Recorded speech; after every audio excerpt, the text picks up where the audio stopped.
Ya, Sungguh kami diberkati oleh kesaksian Pak Ferry dan juga Ibu tadi bahwa lewat apa yang disampaikan ada Tuhan yang bekerja di tengah-tengah keluarga. Karena kami percaya setiap kita nggak mau jadi ayah yang gagal, ibu yang gagal. Setiap kita nggak mau jadi suami yang dipersalahkan atau istri yang dipersalahkan. Persoalan terbesar dalam rumah tangga, hubungan suami istri adalah kadang kita punya ketakutan karena kita merasa kita yang salah atau dipersalahkan. Hari ini terimalah kasih karunia Tuhan.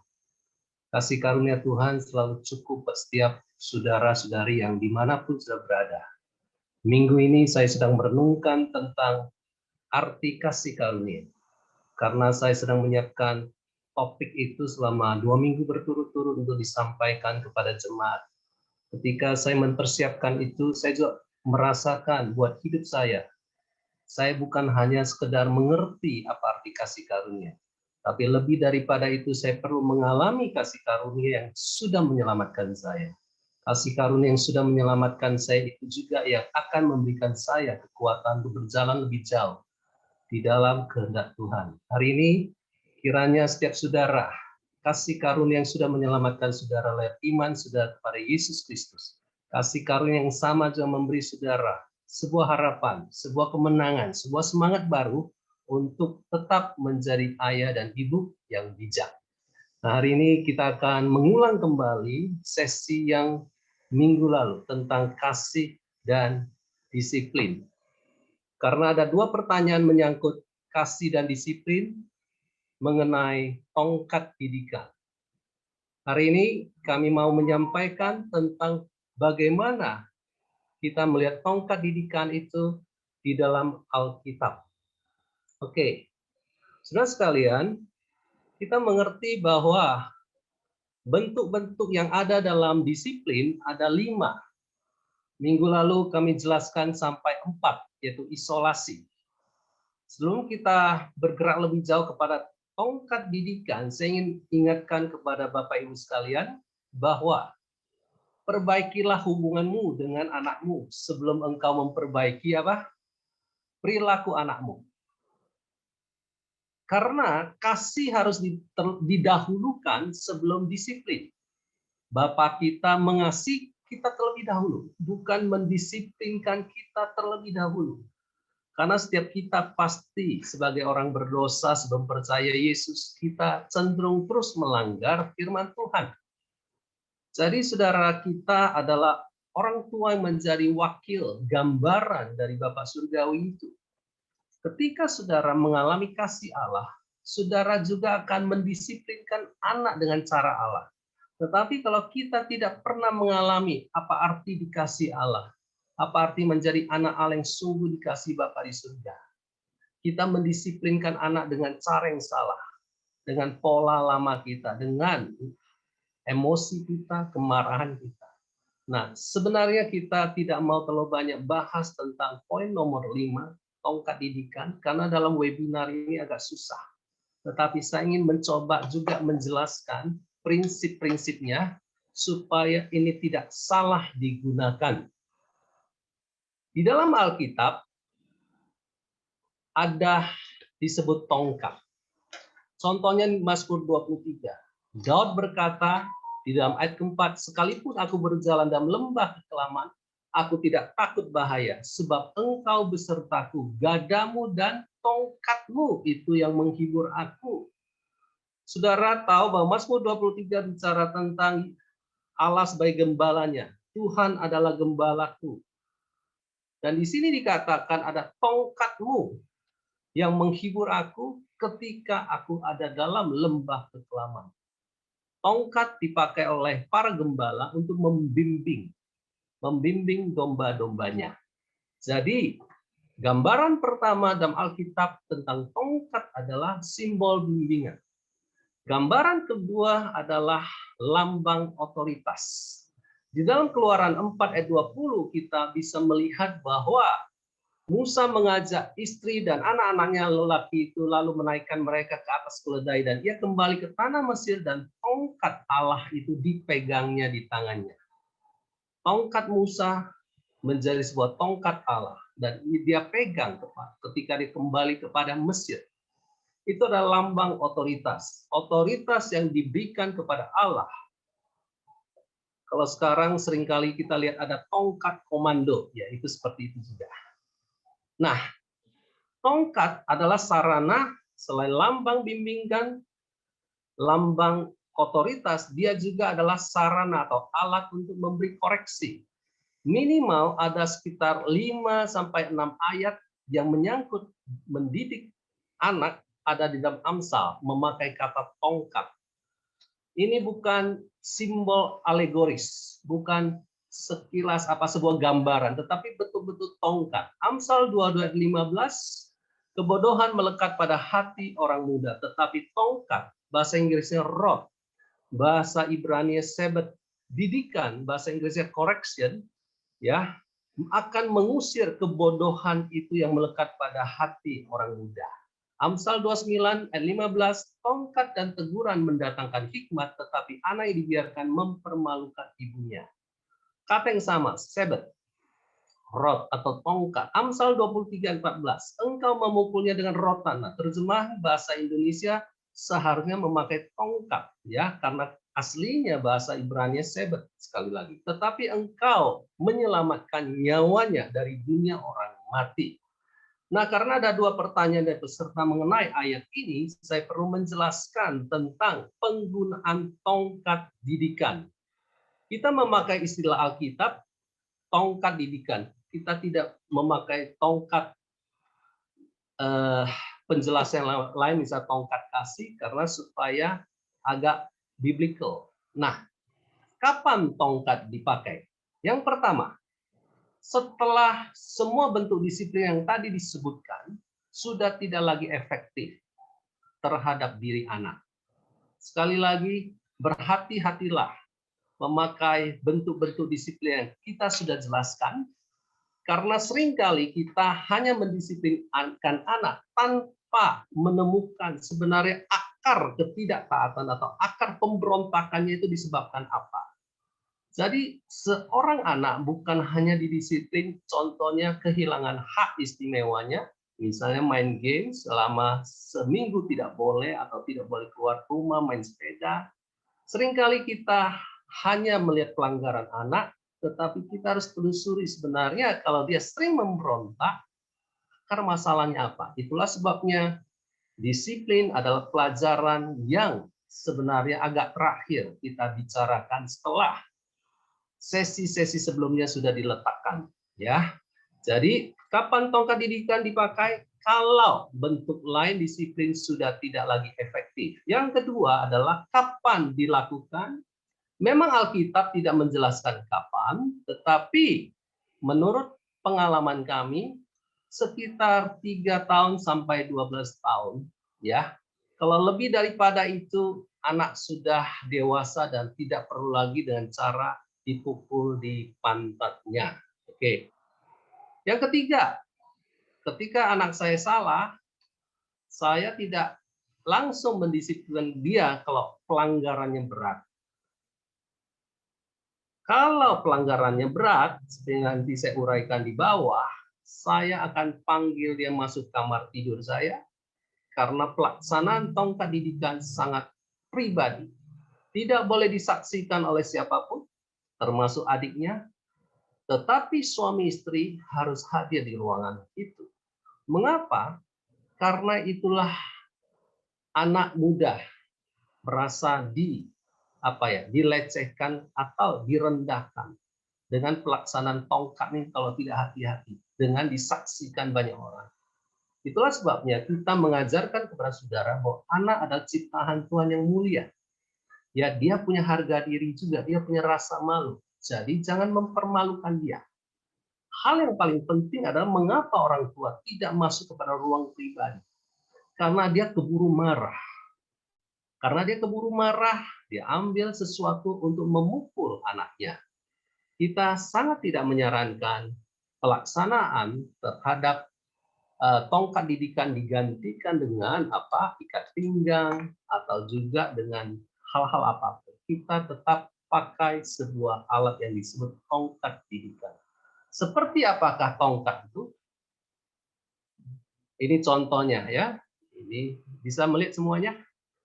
Ya. Ini kayu ya, bisa alat masak, bisa buat rice cooker, agak sakit ya, murah ya. Jadi bukan rotan membahayakan ya. Ini contoh, ini agak lebar ya. Jadi kalau poin keempat adalah kalau mendarat di pantat tidak menimbulkan luka ya. Jadi tempat satu-satunya dalam tubuh anak hanyalah daerah yang paling banyak dagingnya ya. Oke, nggak boleh tangan, apalagi kaki atau juga pipi. Oke, jelas ya. Nah, jadi mengapa kita memberi sebuah alat? Karena dia benci alat ini. Ketika kita memakai tangan kita memukul, dia benci pribadi kita karena tangan berkaitan dengan kita, ikat pinggang berkaitan dengan barang kita. Ini adalah barang netral. Makanya tidak salah kita menyebut sebagai tongkat didikan. Tongkat mengkoreksi. Sudah jelas ya? Dan kapan dipakai? Untuk pelanggaran berat. Tidak boleh pelanggaran ringan. Berat itu apa? Yang pertama, dia memukul ya toh, saudaranya padahal sudah diperingatkan. Oke? Pelanggaran berat yang lain apa? Oke, kalau teguran nggak dapat, ya toh, kehilangan hak nggak dapat, isolasi nggak dapat. Ini yang terakhir. Nah, sebelum saudara lakukan itu di kamar, saudara harus jelaskan dulu, ya kan, mengapa dia perlu didisiplin. Tetapi selain menjelaskan alasan pendisiplinan itu, jelaskan juga hatimu. Seringkali saya bilang sama anak saya, Papa mengasihimu, Papa sebenarnya tidak mau pak kamu, istilah saya pak ya. Ya, Papa harus disiplin kamu karena kamu berdosa sama Tuhan. Kamu bukan hanya melanggar peringatan Papa, tetapi kamu juga berdosa dengan tidak taat kepada Papa atau Mama. Jelaskan isi hatimu. Bagaimana kalau dia menangis? Nah, disitulah saudara harus ambil keputusan. Kalau dia menangis dengan tanda pertobatan, ya, tanda penyesalan, kalau saudara lihat mau lewatkan, ya toh, konsekuensi ini boleh, tetapi tetap ada turunkan, bukan tongkat didikan, turunkan kepada kehilangan hak. Silakan lakukan itu.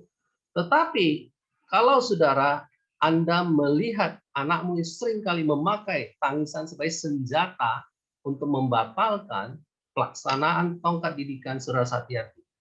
Ya, saudara bisa menilainya. Oke. Nah, apa yang terjadi setelah anak dipukul? Pasti dia menangis. Berapa kali? Cukup satu kali. Ya, cukup satu kali. Dan itu sakit. Ya, memang konsep disiplin yang kami ajarkan dari kitab Ibrani adalah Ibrani 12, masih ingat minggu lalu, bahwa memang disiplin atau koreksi itu tidak menyenangkan, ya, menimbulkan duka cita. Dia nangis. Berilah dia waktu untuk tenang, biar dia merenung. Saudara, disitulah waktunya dia perlu memikirkan supaya dia tidak mengulang lagi perbuatannya. Saudara perlu peluk dia, lakukan. Mau peluk dia, lakukan. Doakan dia. Tapi kalau dia menolak untuk dipeluk, jangan saudara usahakan. Apalagi memaksa. Biarin dia. Karena dia lagi, mungkin dia tidak suka kita. Ya, biarkan dia tenang. Biar pasanganmu menjadi orang yang mendekati dia. Menjelaskan ulang. Mengapa Papa lakukan itu? Mengapa Mama lakukan itu? Sekali lagi, seringkali orang tua kadang merasa bersalah. Dan akibatnya apa? Dia berikan hadiah setelah anak ini disiplin. Jangan membangun sebuah pola itu. Kalau pola itu dibangun menjadi sebuah hal yang menjadi kebiasaan, itu tidak baik juga. Berikutnya adalah, sekali lagi kita ingatkan, menggunakan tongkat ini tujuannya adalah dia mengalami pertobatan, hatinya berubah, beroleh kekudusan, dan melindungi dia dari keputusan-keputusan bodoh di kemudian hari. Penggunaan tongkat tidak boleh sering. Ya, memang Alkitab tidak katakan soal ini. Dari pengalaman saya pribadi, jangan lakukan lebih daripada 10 kali setahun. Artinya, kalau terlalu sering, berarti ada sesuatu yang salah. Salahnya di mana? Kesalahan pertama adalah jangan-jangan anak belum mengerti. Karena tidak pernah diberitahukan kebenaran tentang bagaimana dia perlu menghormati orang tua. Atau juga dia tidak mengerti tentang hal-hal yang seharusnya menjadi tanggung jawabnya. Makanya perlu dialog sebelum memberi disiplin. Pastikan kasihmu kepada anakmu dirasakan. Karena seringkali orang tua sekali lagi mendahulukan penggunaan disiplin dengan memakai tongkat atau dengan cara lain tanpa anaknya tahu papa atau mama sayang dia. Temukanlah akar penyebab dia tidak taat. Itu penting. Ya. Yang terakhir, lebih baik tidak menggunakan tongkat daripada salah melakukan. Kalau salah melakukannya, sudah lakukan dengan emosi, kemarahan, ini yang disebut kekerasan terhadap anak. Ya. Dan penggunaan tongkat tidak boleh dilakukan jika suami istri tidak sepakat. Tidak sepakat. Jadi sekali lagi, ini yang kita boleh sampaikan kepada saudara, dan kita berkata kepada saudara, dalam hal penggunaan tongkat, saudara tidak boleh melanggar apa yang menjadi prinsip-prinsip Alkitab. Oke?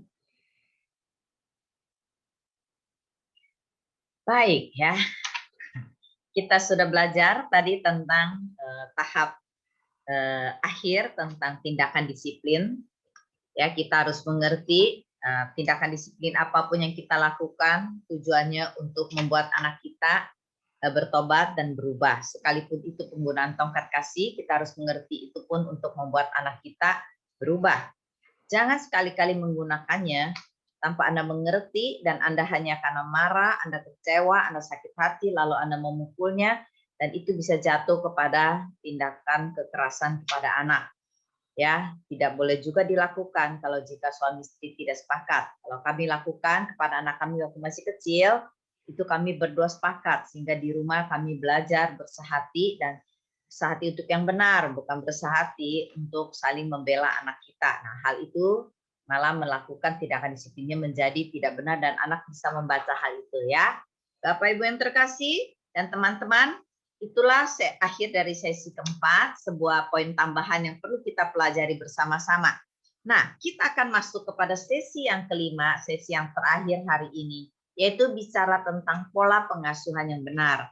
Saya melihat banyak orang tua bertanya tentang bagaimana dirinya bisa berubah. Ya, saya ingin katakan, selama ada kasih Tuhan dan ada kebenaran firman di mana kita mau belajar terus-menerus, maka kita semua bisa berubah. Dan kita bisa berubah dari pola pengasuhan yang tidak benar atau kurang benar ya menjadi yang benar. Pola pengasuhan di dalam bahasa Inggris dikatakan parenting style ya, pola pengasuhan. Nah, mari kita melihat apa artinya pola pengasuhan.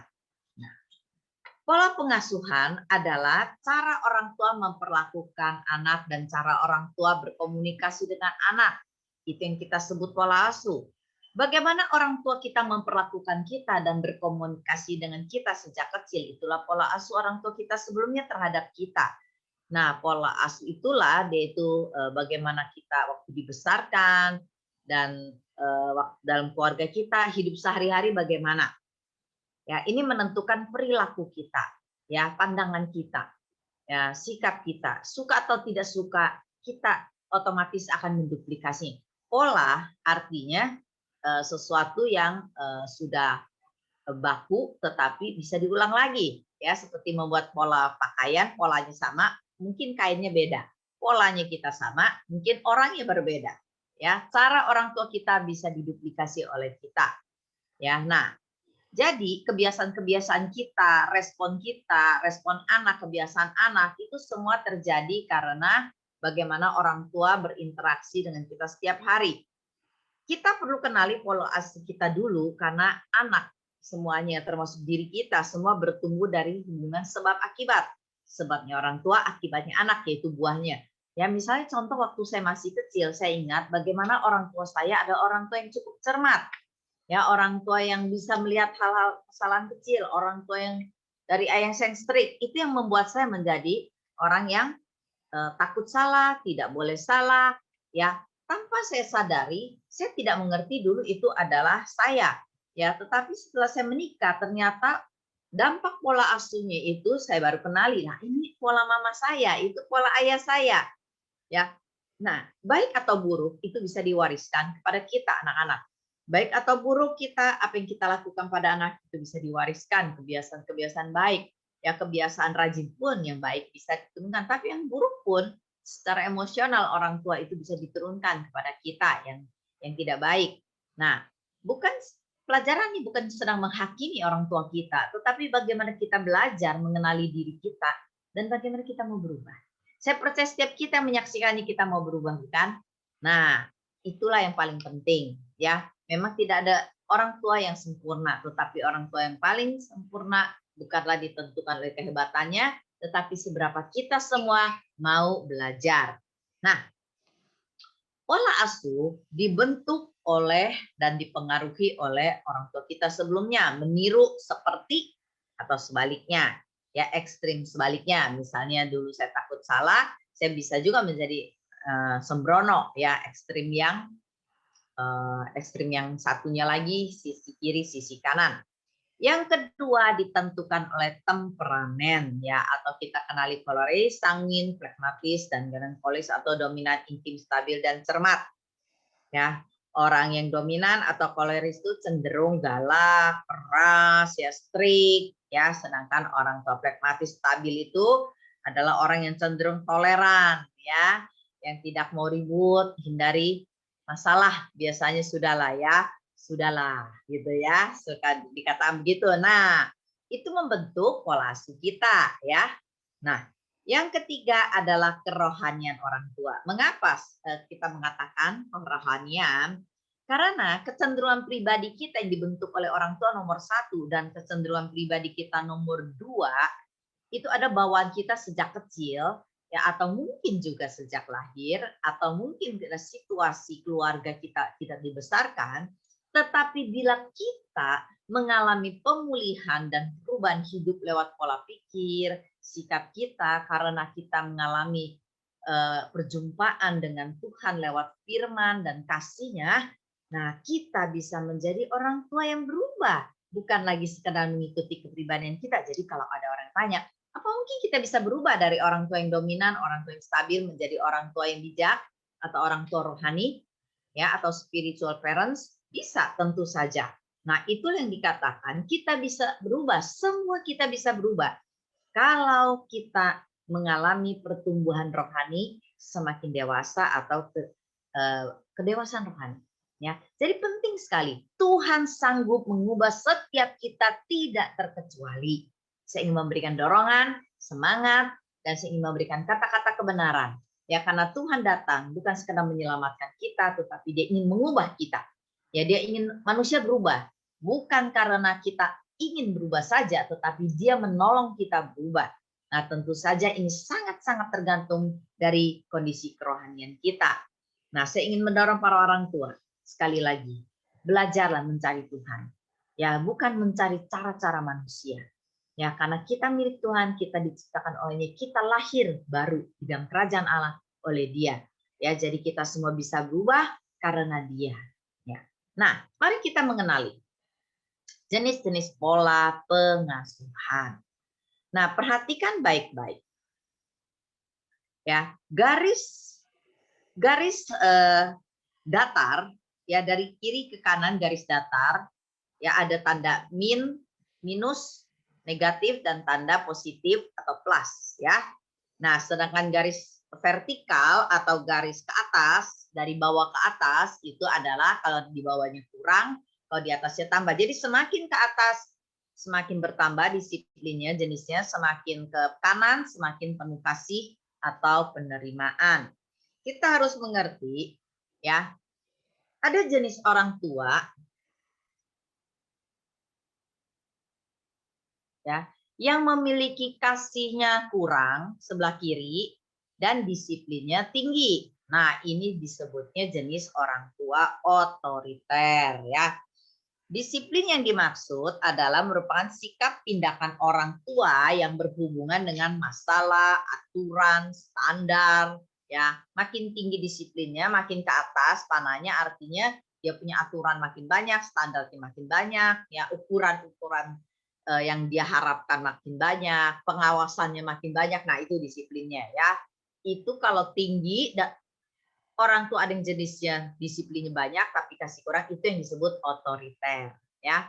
Sedangkan kalau orang tua yang mempunyai kasihnya sangat sayang sama anak ya, kebutuhan anak dipenuhi, dia menganggap anaknya teman, dia bisa mendorong banyak, tetapi jarang mendisiplin anak, tidak punya standar ya. Nah, itu bisa katakan orang tua permisif. Ya, jadi itu ada di kanan bawah. Ya, yang tadi kasihnya kurang, disiplinnya banyak, yang ini kasihnya lebih, disiplinnya kurang. Nah, yang lain lagi adalah yang sebelah kiri bawah, udah kurang disiplin di rumah, juga kurang eh, kasihnya juga kurang. Nah, itu disebut orang tua tidak peduli ya. Nah, kita akan lihat nanti ya. Nah, yang terakhir adalah orang tua yang punya disiplin cukup banyak, tapi juga punya kasih, menunjukkan kasih yang banyak. Nah, ini yang disebut orang tua bijak. Kita semua sedang belajar ke arah orang tua bijak, yaitu penuh dengan kasih, tapi juga penuh dengan disiplin. Ya, nah ini yang penting. Kita harus kenali latar belakang keluarga kita. Ya, apalagi kadang-kadang budaya Timur ya, kadangkala kasihnya kurang, disiplinnya banyak. Suku tertentu juga bisa begitu. Keluarga tertentu. Nah, kita kenali nih. Di rumah kita seperti apa. Wah, ada yang bilang orang tua saya mah dulu, wah apa mah juga oke. Ya, semuanya serba sendiri gitu ya. Semuanya serba mau-maunya saya. Wah, itu jenis apa tuh? Atau orang tua saya mah nggak peduli, saya cari apa sendiri, saya urus apa-apa sendiri. Ya, orang tua saya nggak mau repot. Ya, nah itu bisa jadi menjadi orang tua yang tidak peduli. Nah, mari kita lihat yang pertama kepada orang tua otoriter. Orang tua otoriter seperti apa sih ciri-cirinya ya? Nah, orang tua otoriter ada orang tua yang biasanya punya latar belakang ya, umumnya pernah terluka, ya cenderung melukai anaknya, ya walaupun sadar atau tidak sadar. Kadang orang tua otoriter berkata itu cara saya benar, kalau saya lebih benar berarti anak yang harus taat. Dan biasanya luka terbesar anak ada kekerasan fisik dan kata-kata kasar, karena orang tua otoriter kadang cenderung mudah marah, mudah memaki, ya mudah menumpahkan emosinya, dan cara komunikasi mereka itu satu arah. Satu arah dan menganggap dirinya kalau ngomong selalu benar. Dengar nggak apa kata papa? Dengar nggak apa kata mama? Nah, biasa orang tua otoriter itu ya sulit fleksibel, kaku. Kalau udah A, B, B gitu ya. Pokoknya anak harus ikut. Nah, itu otoriter. Disiplinnya tinggi, kasihnya kurang. Dia menuntut ketaatan, tidak melatih anak. Caranya. Kan kalau melatih itu mesti sabar, otoriter itu biasanya kurang sabar. Ya, dan biasanya nggak ada hubungan hati. Ya, yang penting anak sudah seharusnya lah anak taat, sudah seharusnya lah anak lakukan ini. Kan kita orang tua, dia mesti dengar dong. Nah, budaya-budaya juga mempengaruhi warna pola pengasuhan kita. Ya, nah hal-hal inilah yang berbahaya buat para orang tua otoriter. Biasa dia satu arah dan biasanya dia tidak ada dialog. Nah, suka banyak dialog, ya gitu ya. Orang militer gitu kasih perintah, jarang denger anak. Ya jarang ya, perintahnya banyak dan bisa neken ngomongnya. Benar kan apa yang papa ngomong? Ya, kamu taat aja ya. Papa pasti benar. Wah, mungkin gitu ya. Nah, saya nggak tahu yang di rumah bagaimana ya. Nah, ini ciri-ciri orang tua otoriter yang biasanya tergantung kadar otoriter kita berapa nih. Kalau dari angka 1 sampai 10, apakah kadar otoriter kita di angka 5? Ya, kadang-kala titik grafiknya kan beda-beda kan, walaupun dibagi 4 area tadi yang grafik yang kita lihat, tetapi kan kadang-kala ada yang otoriternya rendah, ya, tetapi ada yang sangat otoriter. Nah, tergantung. Ya, nah orang tua protektif kadang-kala cenderung lebih ke otoriter, perfeksionis, untuk ketaatan. Nah, ini bisa karena dia menekankan kalau dia protek anaknya dia yang paling benar. Nah, ini yang berbahaya ya. Kadang-kadang dia pikir itu yang baik, bukankah? Kadang-kadang kita merasa kita yang paling benar. Nah, itu tidak tentu. Apa hasil anaknya? Ya, orang tua otoriter banyak menghasilkan anak yang kemampuan membangun hubungan rendah. Dia tidak mampu banyak membangun hubungan karena terlalu banyak strict, ya, keras, ya, aturan banyak, standar, sehingga dia susah, nggak punya percaya diri untuk membangun hubungan dengan orang lain. Ya, anak takut melakukan kesalahan dan biasanya susah terbuka sama orang tua. Kalau anak udah takut, susah. Dan dia punya gambar dirinya rusak, ya, tidak confident, tidak percaya diri, merasa pasti baik salah. Nanti pasti papa mama melihat salah lagi. Ya, identitasnya bermasalah, ya, identitas dia, siapa dia di hadapan manusia dan keberhargaan diri dia itu biasanya rusak karena terlalu banyak ditekan biasanya, ya. Kurang berani ambil inisiatif. Ya, susah untuk proaktif juga, ya. Kurang mandiri dan tergantung pada otoritas. Ya, bagaimana bisa mandiri kalau banyak salah? Ya, apalagi dia baik dinilai. Ya, banyak dituntut sama papa mama. Ya, salah satu ciri lagi bersikap memberontak. Nah, kalau anaknya keras, dikerasin, orang tua otoriter kan bisa keras. Biasanya dia berontak dan menjadi agresif dan dia menjadi orang yang trauma sama otoritas, trauma sama orang yang disebut pemimpin di atas dia. Ya, kalau anak-anak yang dominan, ya jadi keras hati. Dia tidak akan pernah mau kalah. Nah, tergantung jenis anaknya. Nah, tentu saja tidak semua ciri ini ada dalam satu orang anak. Bisa juga cuma 2, 3, ya tergantung.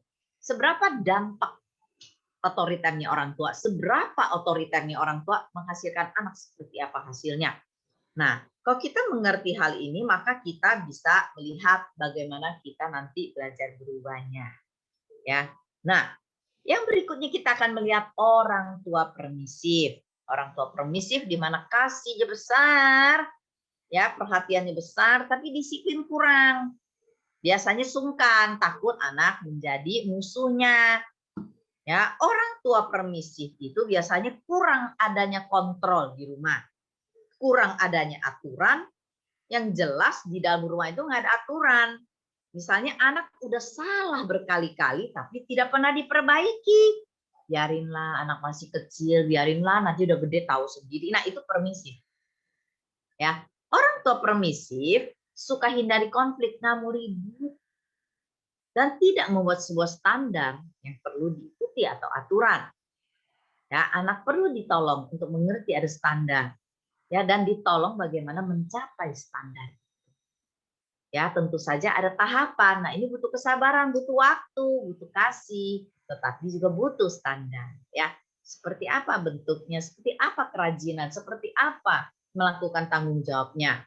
Orang tua permisif jarang mau melakukan tuh, biarinlah ya. Kalau kita bisa kerjakan, mama kerjain, kenapa harus anak gitu ya. Cenderung mengalah pada keinginan anak karena cara pikir orang tua apa? Kebahagiaan anak lebih penting daripada karakter. Ya, bukankah karakter ada proses pembentukan? Ya, nah ini nggak mudah. Ya, berkali-kali kami sudah memberikan contoh.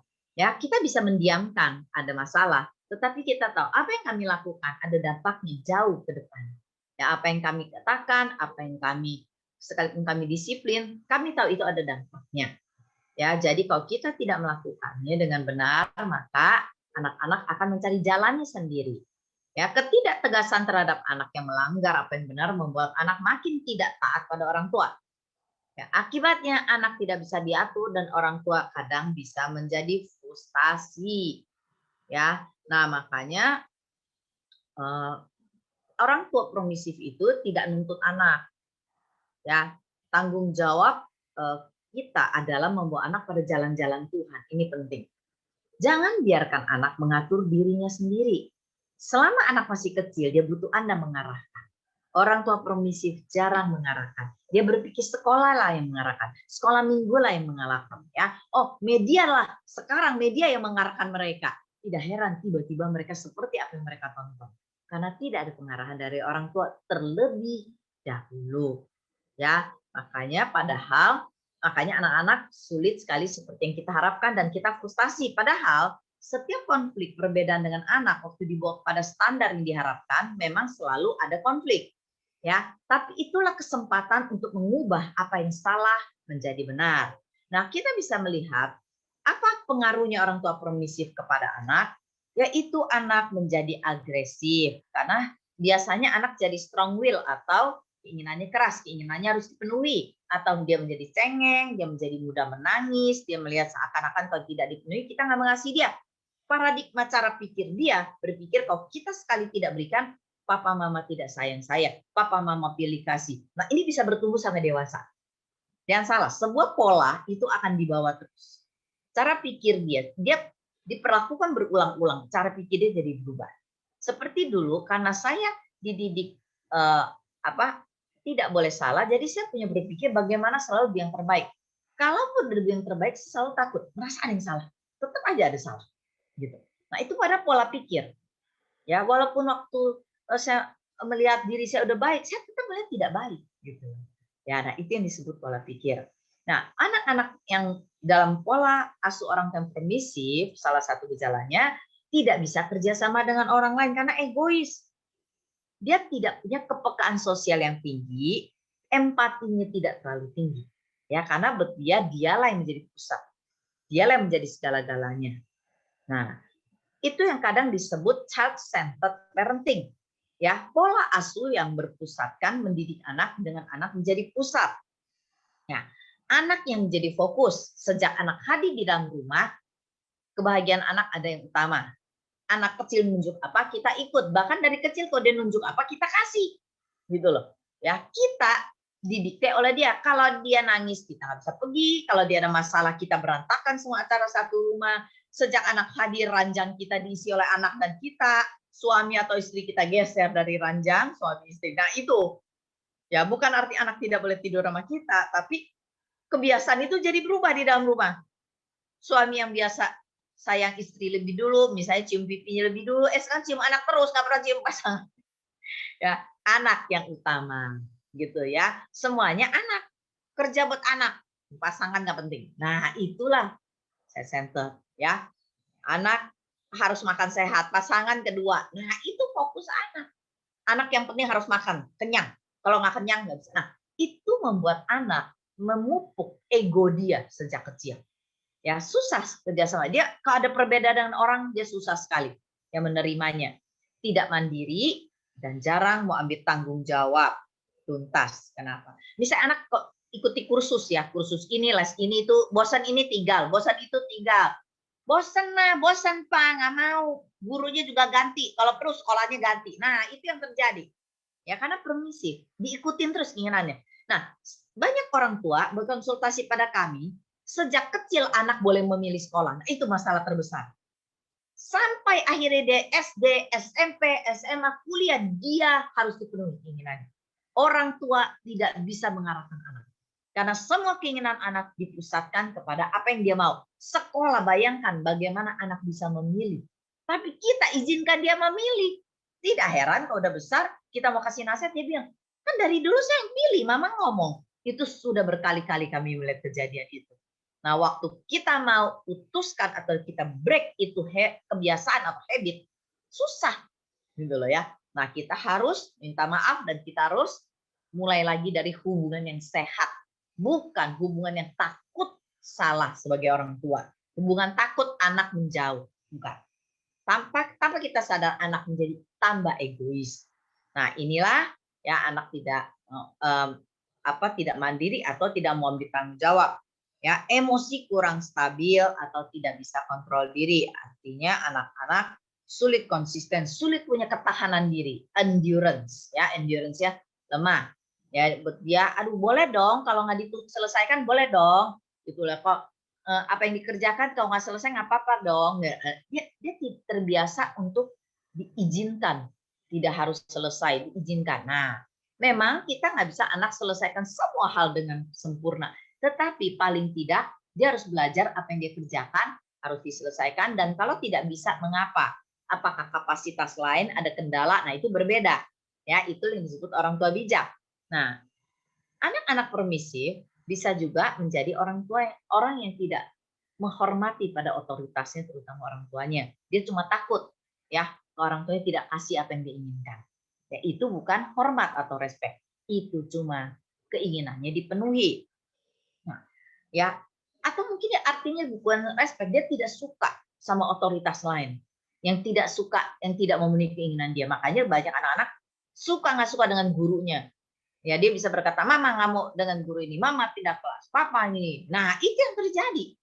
Karena kita terlalu toleran banyak. Ya, kita nggak berani disiplin anak jika salah. Kita nggak berani menolak keinginan anak-anak zaman now. Ya, jadi kita takut anak jadi musuh. Nanti daripada musuh, udahlah ya, nggak usah konflik gitu loh. Ya, ingat, kasih harus ada disiplin juga supaya anak mengerti hidup tidak senantiasa sesuai dengan keinginannya. Ya, hidup tidak senantiasa sesuai dengan keinginannya. Itulah orang tua dan anak permisif ya hasilnya. Yang ketiga yaitu orang tua tidak peduli. Ya, di mana kasihnya juga kurang, disiplinnya juga kurang. Apa penyebab orang tua tidak peduli?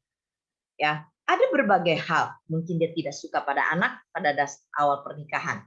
Ya, ada karena menikah karena kehamilan, ya, karena kehamilan lebih dulu maksud saya, ya, MBA.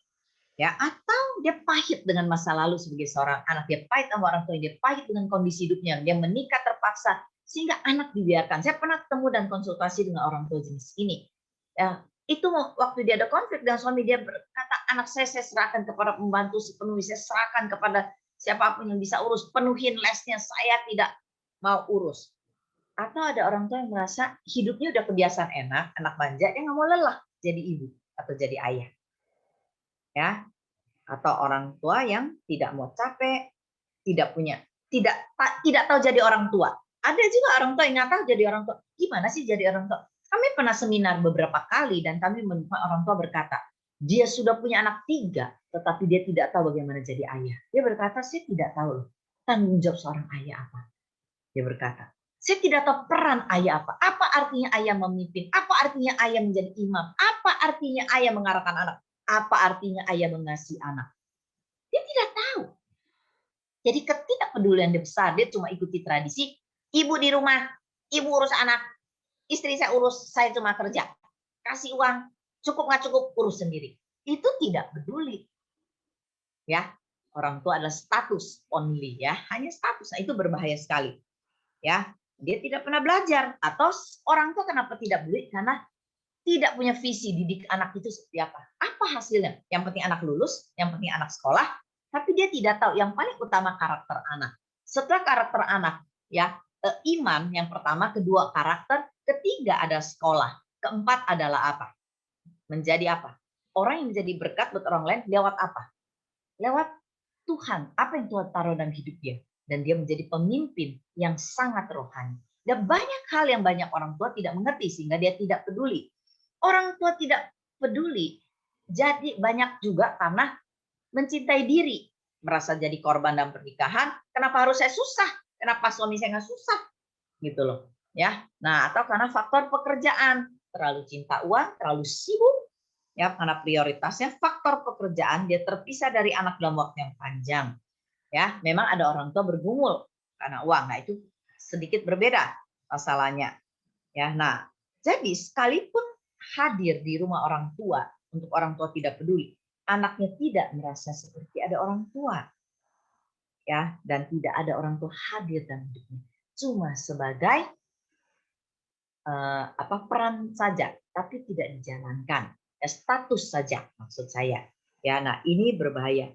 Tetapi saya ingin katakan buat setiap orang tua, setiap kita bisa berubah dan sembuh, asal kita bisa melihat Tuhan ada sumber perubahan itu. Kasih Tuhan menolong kita.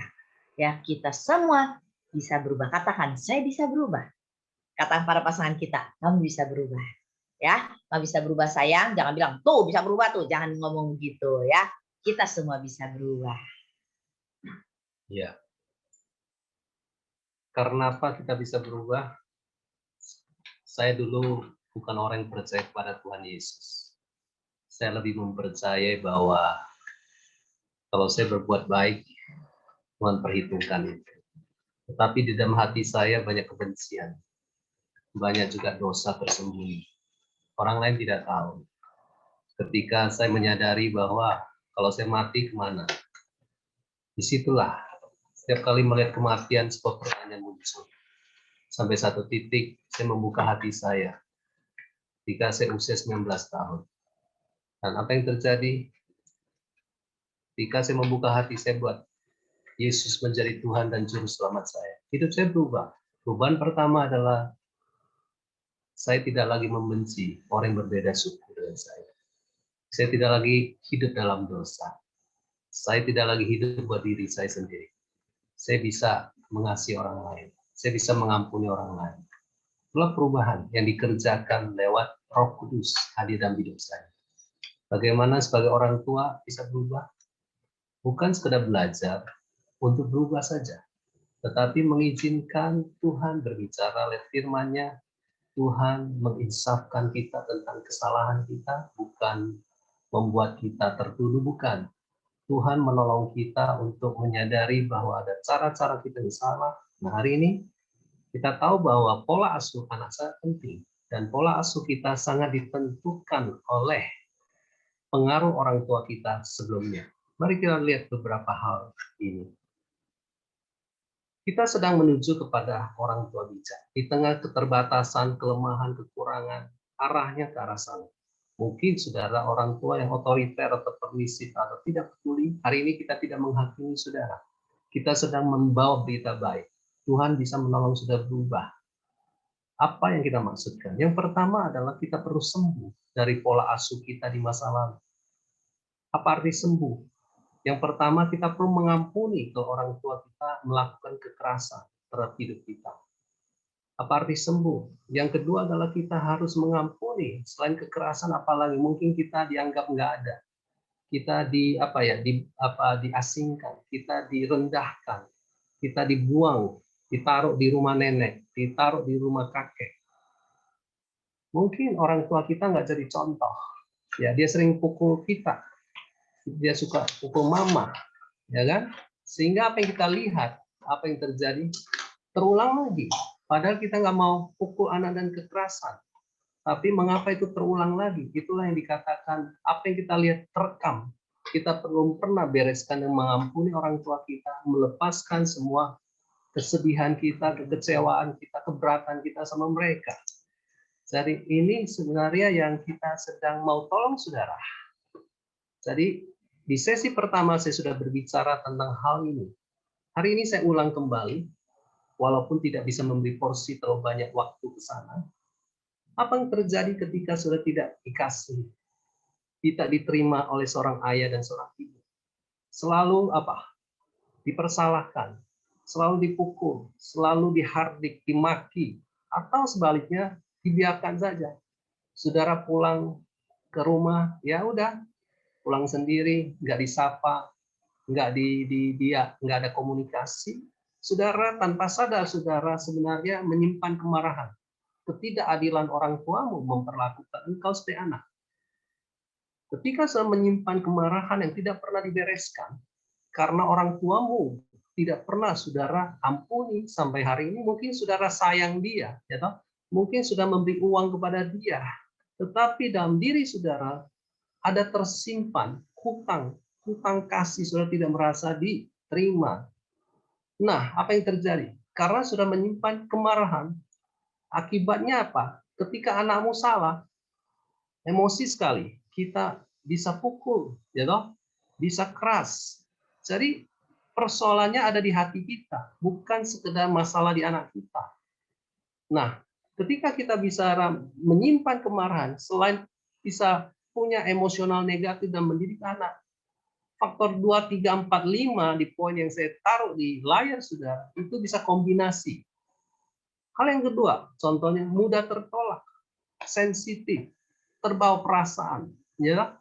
Kadang perasaan senang, perasaan sedih, ya toh, ya. tidak aman. Karena orang tua tidak pernah menguatkan kita. Orang tua kita tidak pernah meneguhkan kita. Ketika kita baik, dia nggak berkata bagus, ya toh? Kita tidak menerima sebuah peneguhan. Apa akibatnya? Kemungkinan besar kita adalah orang yang selalu terbawa perasaan. Ya, ketika anak senang, kita senang. Ketika anak nggak beres, kita marah, ngerti ya? Karena dasarnya kita pernah merasa tidak diterima, tertolak, artinya saudara merasa dirimu bukan orang berharga buat orang tua.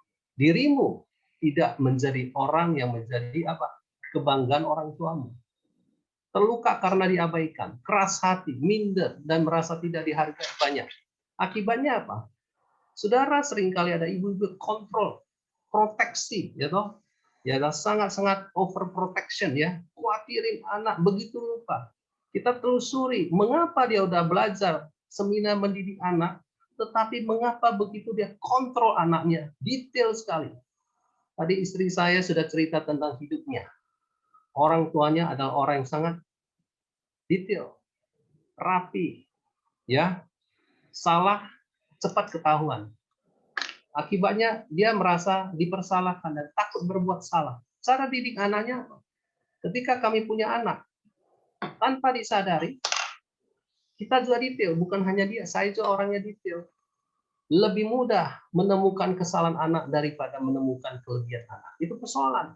Apakah Bapak kita di surga lebih mudah menemukan dosa kita atau lebih mudah melihat keberhargaan kita sebagai anak dikasih? Saya kira itu yang kedua. Jadi kalau sudah perhatikan cara didik anak, mengapa kita begitu keras? Coba cek hatimu. Mengapa kita nggak peduli sama anak? Ya toh? Coba cek hatimu. Mengapa kita menjadi orang yang susah memuji anak? Selalu ingin tuntut anak lebih. Cek. Jangan-jangan kita itu punya paradigma atau di dalam alam bawah sadar kita, sebenarnya kita itu tidak pernah dipuji.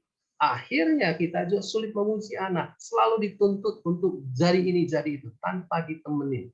Nah, pola ini yang kita alami dari orang tua dengan berbagai hal yang negatif, ini kita bicara negatif, itu tanpa sadar itu terulang lagi terhadap anak kita. Dan kabar baiknya adalah ada pemulihan. Tuhan sanggup mengubah hidup kita kalau kita mulai mengambil langkah-langkah pemulihan ini yang seperti saya sebutkan tadi. Malam ini berdoalah. Berdoa di kamar saudara.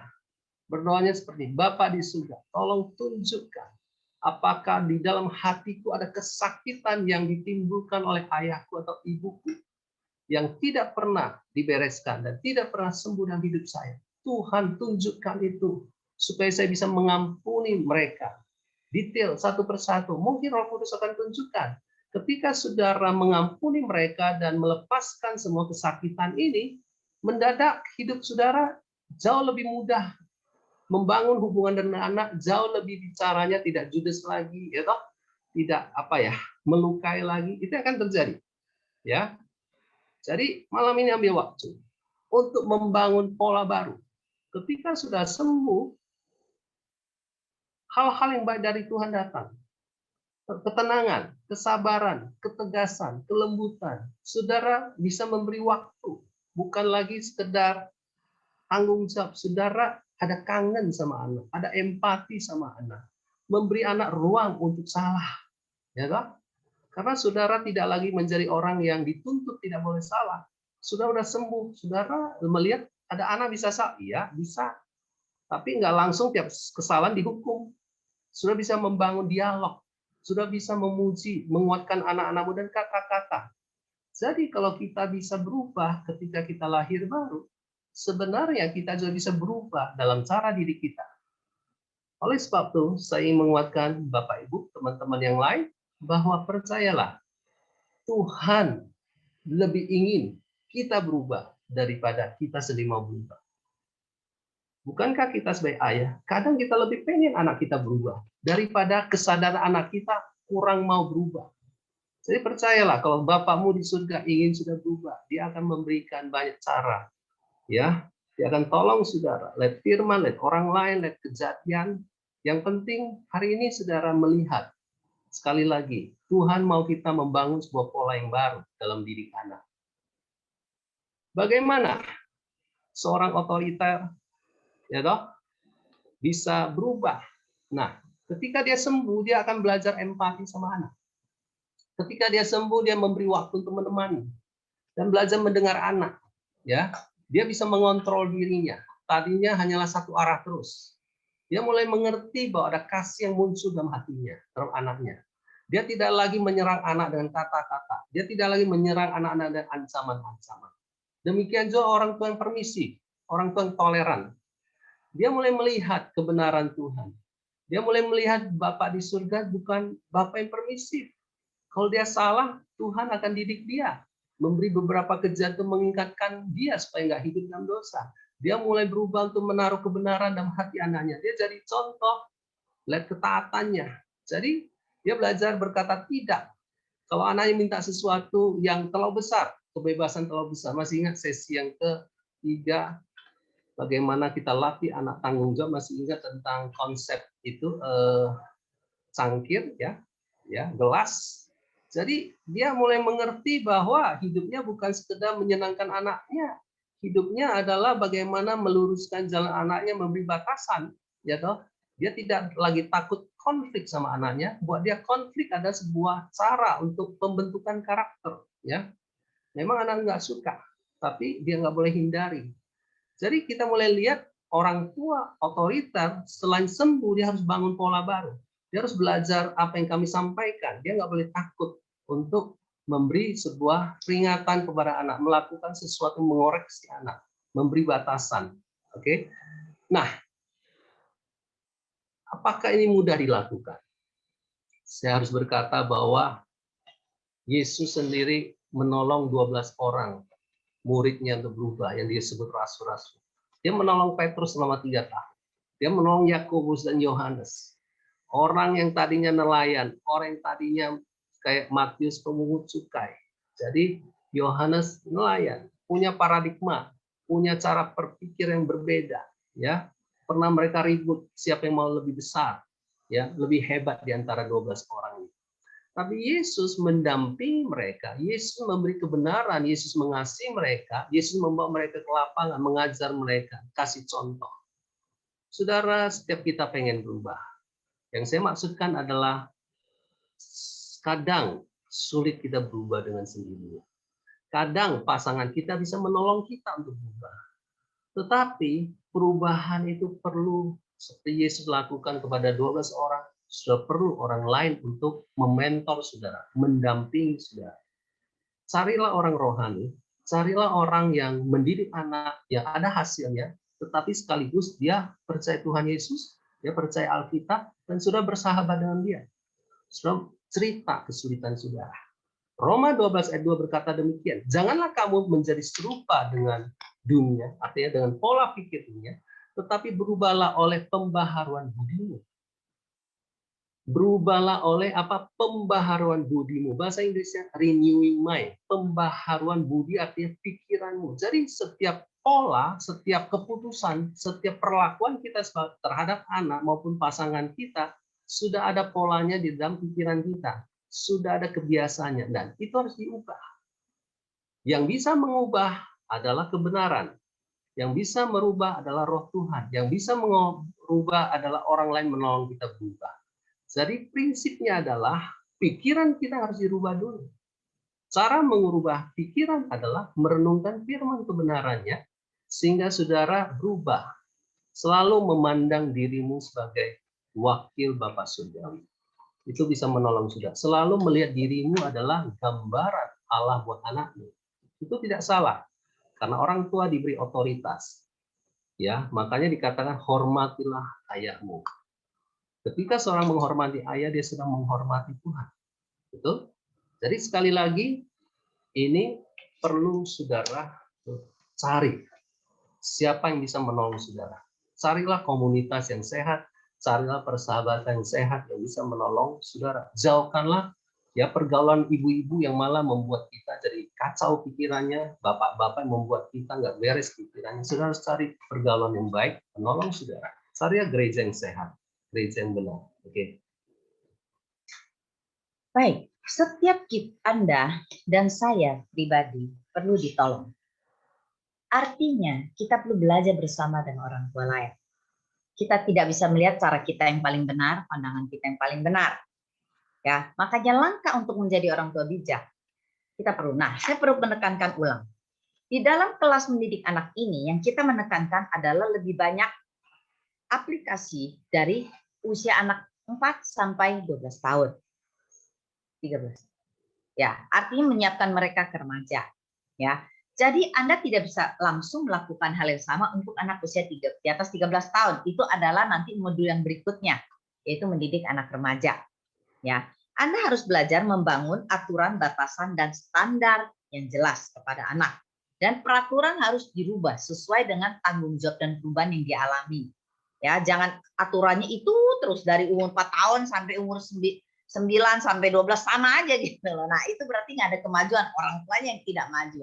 Ya, komunikasikan standar apa. Nah, repotnya banyak orang tua di Indonesia ataupun di belahan bumi manapun yang kami jumpai, ya, kadang-kala mereka mempunyai kesulitan untuk membangun hubungan dengan anak. Ya, mereka tidak tahu masuk dalam dunia anak. Untuk itulah Anda perlu belajar dan ngobrol dengan anak Anda dari kecil. Ya, Anda harus beri waktu untuk mengobrol dengan anak Anda. Nah, hargai anak dengan tetap berpegang pada standar. Ya, misalnya ada yang bertanya, ya, anak 13 tahun boleh nggak dipukul? Ya, saya ingin katakan, pengajaran tentang tongkat didikan itu mungkin tidak semua orang setuju. Dan kalau Anda tidak menyetujuinya dan Anda tidak mendapatkan iman atau hikmat untuk melakukan, jangan lakukan. Karena Anda harus mengerti, semua bentuk itu ada hikmat yang diberikan Alkitab, ayat-ayat yang tadi sudah diberikan, ada untuk memberikan kita hikmat mendidik anak yang tujuannya bukan untuk menyiksa anak, tapi memberikan rasa sakit. Ya, kalau dari kecil kan ada sedikit rasa sakit kita berikan, ya. Waktu kami mencoba untuk memukul anak kami waktu kecil sekalipun, ya, waktu kami pukul, kami harus tes di tangan kami. Jangan main asal pukul, anaknya kenapa-napa, dan kita nggak tahu tenaga kita seberapa kuat. Anda harus mengerti alasan dan bagaimana proses tujuannya adalah anak ingat dan anak berubah. Waktu anak kami dipukul 1 kali, ya waktu dia berontak, waktu dia bersikap membangkang pada ayahnya, disitulah dia berkata, pukulan itu membuat saya mengerti dan saya tidak mengulangi. Dan waktu dia cerita, dia tidak ada kesakitan, tidak ada trauma, tidak ada kesedihan. Dan dia berkata, kalau bukan karena momen itu, dia tidak berubah untuk mengerti bagaimana hormati orang tuanya. Banyak orang tidak pakai atau pakai, Anda harus melihat. Apakah Anda mengerti mengapa dan prosesnya yang benar supaya hasilnya benar? Ya, kalau tidak itu bermasalah. Ya, kalau Anda telanjur menggunakan kalau untuk anak 13 tahun, ya ingat karena sudah terlalu besar, ya. Anak punya harga diri. Jangan merendahkan dia. Ya, peganglah standar firman. Kasihi dia lebih penting, ya. Kalau sudah terlanjur banyak pukulan bagaimana? Bereskan hubungan Anda dengan anak. Jelaskan kesalahan Anda. Bagaimana Anda punya harapan apa yang salah dan apa yang dia harus perbaiki. Harapan Anda disampaikan. Ya. Nah, kalau dia ada trauma, sembuhkan traumanya. Nah, itu ada hal yang berbeda cara menyembuhkan trauma, ya. Itu ada hal yang nanti kita akan jawab. Oke. Memiliki hubungan yang hangat dan dalam. Nah, tadi saya katakan banyak orang tua tidak mengerti bagaimana membangun hubungan yang hangat. Ya, karena kadang terlalu kaku. Tapi saya salut sekali dengan tadi kesaksian yang Pak Budi sampaikan. Ya, bagaimana kita belajar mulai dari perkataan, mulai dari mendengar, mulai dari masuk ke dalam dunianya, ya, mulai memahami kesukaannya. Jangan jadi orang tua kita maunya dipahami, dihormati, dihargai. Ya, kita harus masuk lebih dulu. Ya, sampai anak aman dan anak merasa dia ngerti dikasihi. Bukan dituntut lebih dulu. Ya, makanya butuh waktu, nggak bisa cuma sekedar kasih uang. Uang tidak bisa menggantikan hubungan. Ingat ya, fasilitas tidak bisa gantikan hubungan. Membangun komunikasi dengan dasar dan percaya kepada anak kita. Hubungan yang sehat. Kenali bahasa anak. Bahasa kasih anak. Ya, kadang-kadang saya tanya sama anak saya, itu artinya apa? Dia suka bilang, mama ketinggalan zaman nih. Ya, sebenarnya mama ketinggalan, tapi mama mau ngerti ya, walaupun mama nggak ikut-ikutan, ya, mama supaya memahami kamu. Nah itu udah cukup gitu buat anak melihat kita nggak gengsi, tapi kita juga mau belajar, ya. Nah, berikan disiplin yang tepat ketika ia salah. Ingat, disiplin tanpa penjelasan tidak ada gunanya, karena anak tidak tahu salahnya di mana, dosanya di mana. Ya, jadi itu akan menolong kita untuk mengerti. Nah, sebelum saya akan masuk dalam pengaruh terhadap anak, saya ingin mengatakan hal ini. Apa saran yang penting selama 4 sesi yang kita berikan buat Anda? Ya, dalam masa zaman now seperti ini, ya, era digital seperti ini. Ya. Yang pertama, sebagai orang tua, kita harus menjadi orang tua yang menjadi contoh belajar bagaimana hadapi hidup yang berubah. Ya, tapi kalau Anda berubah bukan untuk menyenangkan anak kita, tapi tujuan dasarnya adalah Anda punya kerohanian yang cukup. Karena waktu Anda menilai Anda berubah, misalnya Anda cuma ingin kelihatan lebih canggih, itu bukan dasarnya. Ya, Anda harus punya alasan yang cukup rohani, yang punya prinsip firman yang Anda terapkan. Ya, misalnya waktu saya mengalami bahasa anak saya tujuannya untuk bisa mengerti dan supaya saya bisa memberikan masukan untuk dia cara memilihnya. Yang tadi sudah dikatakan, menghadapi anak zaman now, bangun hubungan yang dalam. Ya, dengan berbagai level usia anak, kita harus punya hubungan yang membuat dia percaya sama kita. Anak harus dibawa kepada pengalaman rohani pribadi. Apa yang paling penting ditanam? Yaitu identitas. Dia di hadapan Tuhan siapa? Di hadapan keluarga siapa? Di hadapan teman dia siapa? Orang tua harus masuk secara bertahap, secara perlahan, secara mendalam. Nah, Anda perlu belajar. Ya, anak harus mengenal, mengalami sendiri. Sedini mungkin dia mengalami tentang Tuhan. Ya, dan melalui komunitas yang sehat. Jangan dia sudah ketemu komunitas, Anda baru intervensi. Anda akan punya masalah. Ya, langkah-langkah awal penting sekali. Ya, maka kenapa? Karena gini, dalam usia yang kita sedang belajar, kita tuh sebenarnya ditanam ya dalam diri anak, filter. Ya, isi hidup anak, dewasakan dia supaya waktu dia, kita nggak bisa mengubah kondisi sekitar kita yang makin baik, makin buruk, media makin buruk, bukan itu yang kita rubah. Kita menolong anak kita hadapi semuanya, masalah, tantangan media, tantangan pertemanan, tantangan pendidikan, ya segala macam, isi hidup anak, yaitu lewat hubungan. Ya, dan jangan pernah berhenti untuk mendidik mereka. Jangan menyerah. Ya, kadang-kadang orang tua pikir kayaknya nggak bisa berubah. Jangan menyerah. Kalau Anda menyerah, berarti Anda sedang menyerahkan anak Anda bukan kepada orang yang tepat, yaitu Anda orang tua. Ya, nah, perilaku anak yang kita taruh dengan benar, pola asuhnya, pengaruh terhadap anak, yaitu pertama, anak punya gambar diri yang baik. Gambar diri yang baik. Karena kita menanamnya, siapa dia, tadi saya katakan. Ya, nah, bertumbuh dalam tanggung jawab. Nah, menarik sekali ada satu pertanyaan berkata, bagaimana ya anak saya perlu berubah ya? Anak saya kalau ditinggal sebentar dia tidak bisa bertanggung jawab, dia bisa sakit panas, gitu. Saya ingin katakan begini, anak nggak bisa dikasih tanggung jawab seperti nih, coba lakukan, kayak dipaksa untuk dewasa. Nah, ada anak yang bisa, tergantung temperamennya, tergantung pribadinya anak. Nah, kita perlu melihat setiap anak berbeda, anak kita juga tidak seperti anak orang lain. Ya, kita lihat tanggung jawab kecil apa. Ya, bagaimana dia bisa meresponi tanggung jawab ini. Jangan samakan dengan kita, jangan bilang papa mama dulu umur kamu nggak begini, lebih bisa tahu lah. Jangan ngomong era kita ya. Lihat kelemahan dia, lihat kelebihan dia. Temani dia, lewati tanggung jawab demi tanggung jawab. Ya, sambil melepaskan dia seperti gelas yang dikatakan oleh suami saya tadi, tanggung jawab itu bertumbuh ya, makin lama makin besar, tapi nggak bisa langsung besar. Ya, nggak apa-apa. Tahapan-tahapan itu kita kenali. Ya, memang kita harus mengerti kalau ada anak-anak yang makin besar remaja, kenapa dia susah berubah. Nah, kita harus mengerti ya. Masih kecil, usia racing kids, ini yang kita belajar sekarang. Masih banyak harapan. Kalau remaja, nggak bisa lagi begitu. Caranya beda.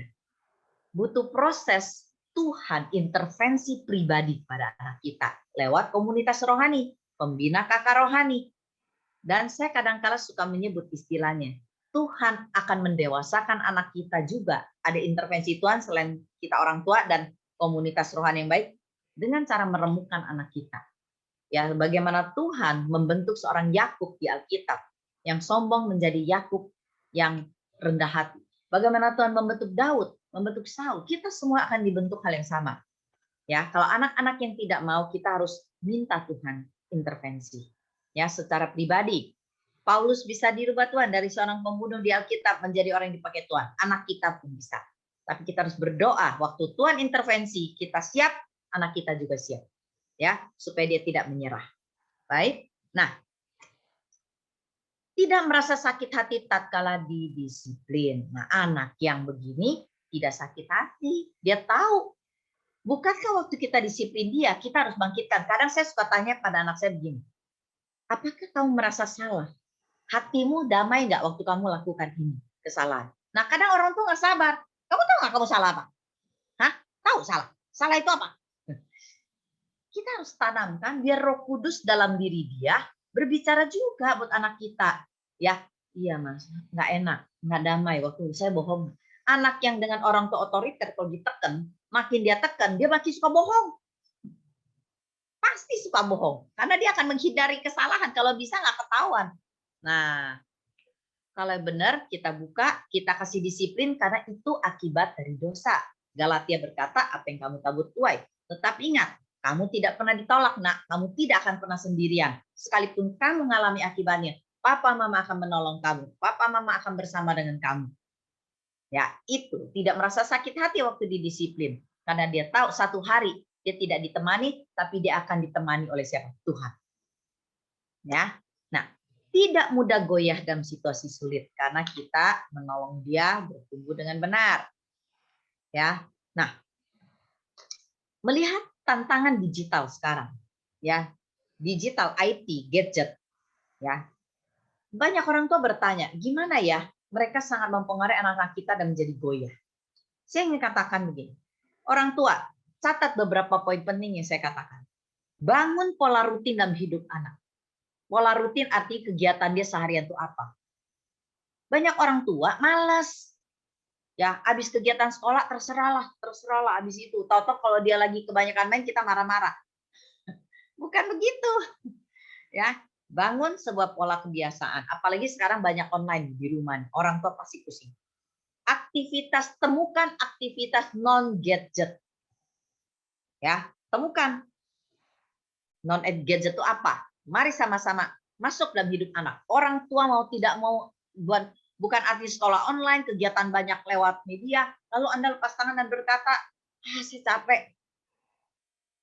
Setiap kita lelah, tetapi kita tidak ingat masa depan anak kita ditentukan sekarang. Ya, apa yang kita mau didik. Temukan aktivitas non gadget yang sehat dan aktivitas yang ada kaitannya dengan gadget yang sehat. Nonton bersama, bahas bersama. Karena kita mengarahkan mereka. Dan yang pasti orang tua harus beri waktu buat anak. Apalagi anak-anak yang terikat gadget. Orang tua tolong temukan apa kesukaan dia selain gadget.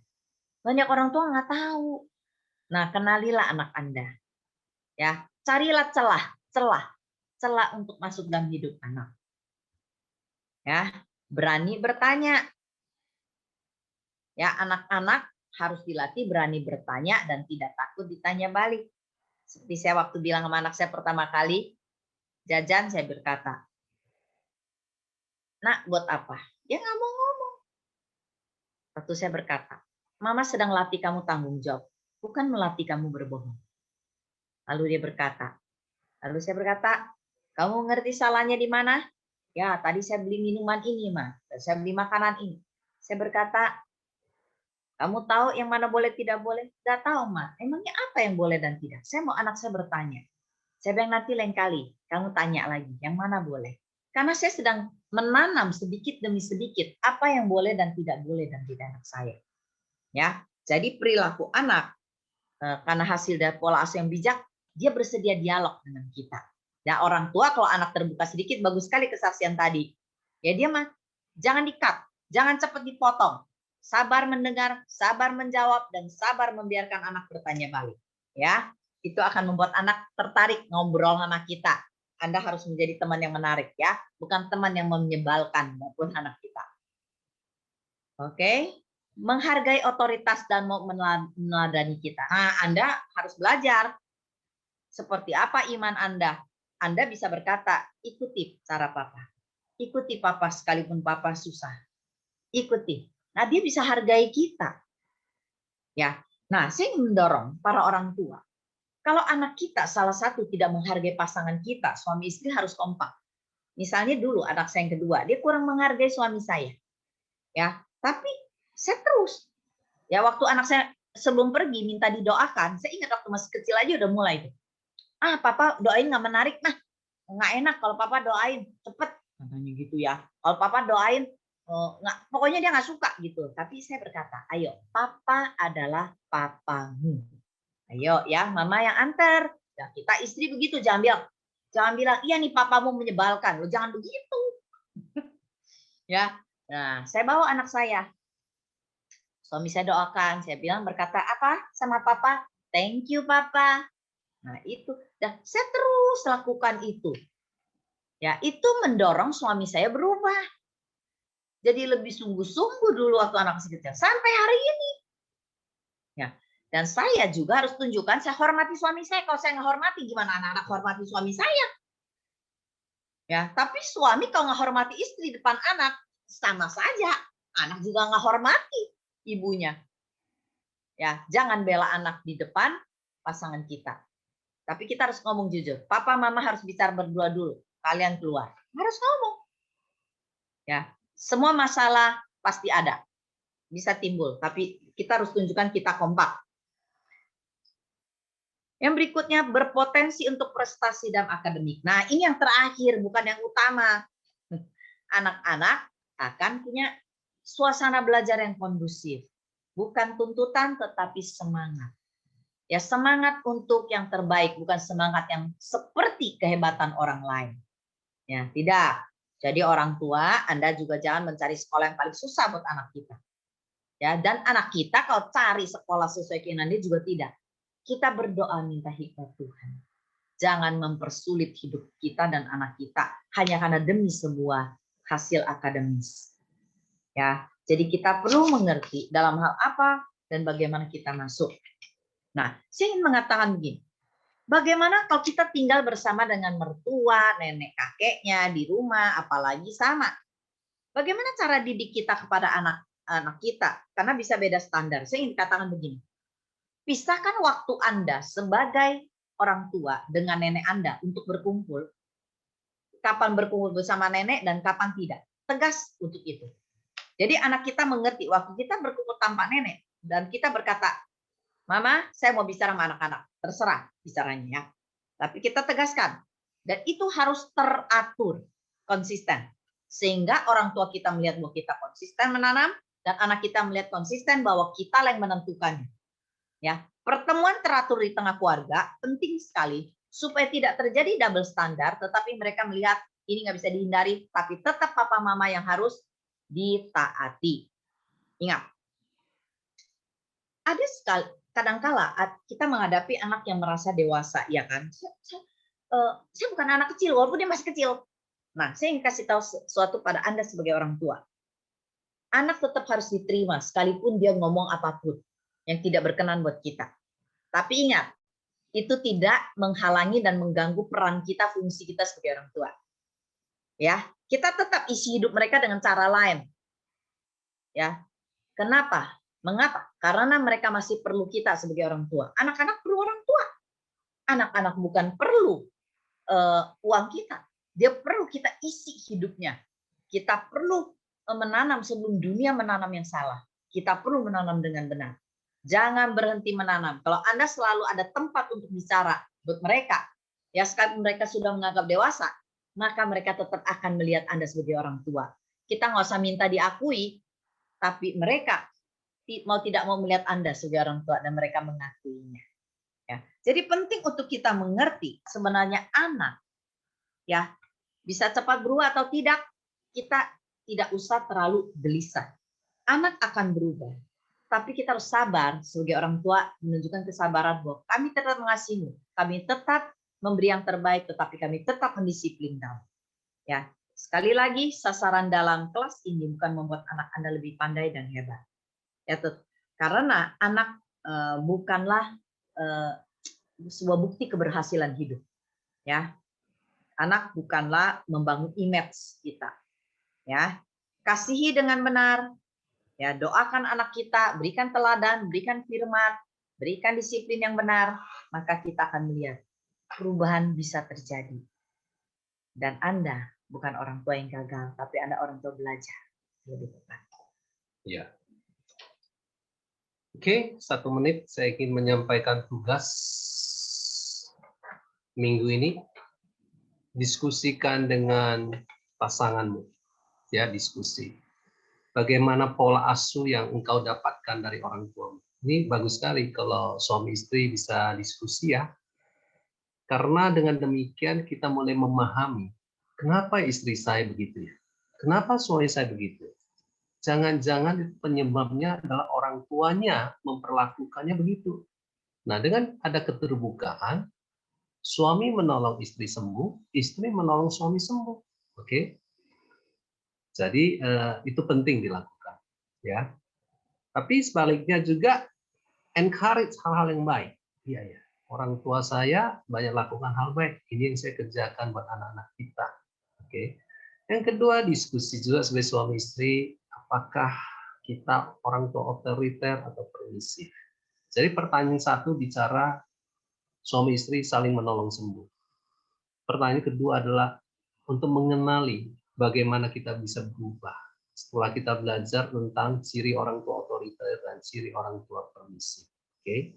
Yang ketiga adalah kalau nggak ada yang menolong saudara, mungkin pasanganmu tidak bisa menolong saudara untuk sembuh, ya carilah seseorang untuk menolong saudara. Oke. Ada lebih daripada 20 pertanyaan masuk, ya waktu kita tidak cukup banyak dan sebagian tadi sudah coba dijawab, ya kita akan menjawab beberapa pertanyaan. Ya. Oke, saya akan tutup dulu Shopsteer hari ini. Oke. Baik, saya ingin menjawab sedikit ya, walaupun pendapat pada tongkat didikan sebagai simbol, kemudian diterjemahkan tongkat fisik yang dipukulkan secara fisik di pantat anak. Apakah ada dasar teologinya? Anda harus mengerti, di firman di Alkitab ada tertulis ada yang disebut prinsip, ada yang disebut pengertian, dan disebut aplikasi. Nah, apa yang kami sampaikan, ada aplikasi dari sebuah prinsip yang tertulis dalam Alkitab. Ya, itu yang disebut hikmah. Jadi kalau Anda belum mendapatkan terang waktu Anda membacakan ayat-ayat ini, maka Anda tidak bisa melakukannya sembarangan. Semua orang bisa menafsirkannya dengan caranya. Kami memberikan sebuah cara yang paling aman, dan yang penting adalah proses yang benar. Ya, jadi itu jawaban saya. Ya, dan tadi saya sudah menjawab itu. Oke, sebagai penolong dalam perjanjian baru, karena Amsal kan dalam perjanjian lama. Tapi yang pasti perjanjian lama, Amsal juga ada firman Tuhan juga.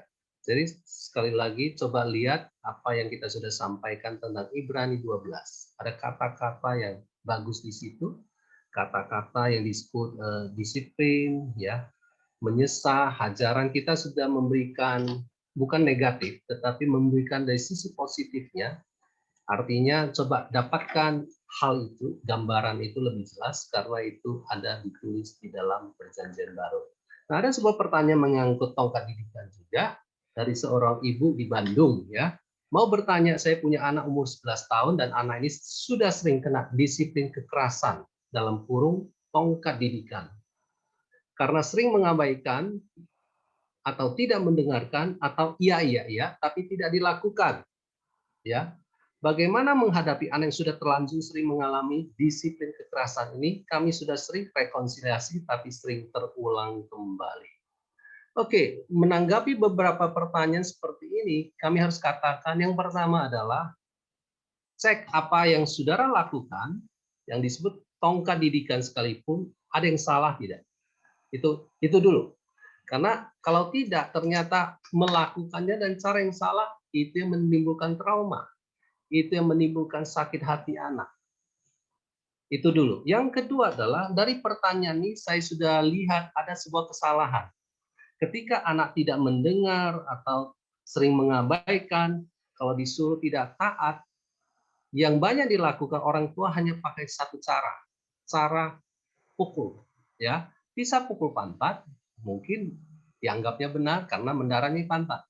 Tapi yang pasti adalah kalau lihat pelanggaran anak ini sebenarnya pelanggarannya tidak terlalu berat dan tidak cocok untuk dilakukan pukulan di pantat. Sekali lagi, yang kami maksudkan tongkat didikan adalah pelanggaran yang serius. Itu menyangkut pemberontakan. Jadi kalau hanya tidak taat, ya toh, ambillah bentuk disiplin yang berbeda. Ya, ambillah bentuk disiplin seperti yang saya katakan, kehilangan hak. Ya toh, karena dengan kehilangan hak kadang itu lebih efektif daripada anak dipukul. Ya, sekali lagi perhatikan bentuk disiplin yang lain. Disiplin dengan tongkat didikan selalu diakhiri dengan rekonsiliasi. Itu sudah benar. Tapi pertanyaannya adalah bagaimana respon anak ketika didisiplin? Kita harus teliti lebih jauh praktek orang tua itu benar atau tidak benar. Rekonsiliasi yang dimaksud apakah hanya sekedar baikan kembali atau ada proses menjelaskan ulang mengapa dialami itu, ada proses doa di situ, ada proses memeluk di situ, oke? Ada proses yang perlu dilakukan supaya dia tahu bahwa papa mama lakukan ini juga hak terpaksa, nggak ada pilihan, ya, bukan senang melakukannya. Waktu kita melakukan, ya waktu masih kecil, kadang kita memangku anak kita. Pangku, bicara sama dia, sekedar memeluk dia, sekedar sambil saya kerjakan yang lain setelah habis dipukul pantatnya, ya duduk sambil tetap, karena anak yang habis dapat disiplin pukulan di pantat, biasa dia nggak aman, dia merasa tertolak, dia merasa galau. Nah untuk itulah dia harus berdekatan dengan kita, tapi bukan disogok. Ya, jadi itu penting. Katakan mama papa juga sedih, tapi nggak usah menangis-nangis. Ya, itu juga tidak benar, gitu lah. Ya, baik. Ada anakku pemalu jika berhadapan dengan orang, tapi kalau dengan adiknya berani. Apakah karena sering saya marahin, cenderung tegas saat ngajarin anak, dan saya mau disiplin dengan memukul. Tadi suami saya sudah menjawab, tapi yang pasti jangan terbiasa memukul anak, jangan. Ya, karena itu bukan kebiasaan baik. Pukulan itu harus dilihat sebagai hal yang mahal buat anak kita. Ya, kami itu enggak lakukan sering, jangan gitu. Itu bahaya sekali ya. Nanti anak kita jadi keras hati dan terluka dan dia menjadi memberontak dan dia cuma sekedar akan mempermainkan disiplin tongkat itu. Ya, jadi Anda harus sabar, Anda harus lihat cara. Biasanya kalau dia berani sama adiknya, coba lihat akar masalahnya. Biasanya ada persaingan kasih dan dia ada merasa kurang diberikan apa yang dia inginkan. Ya, nah ada sebagian tadi saya sudah jawab.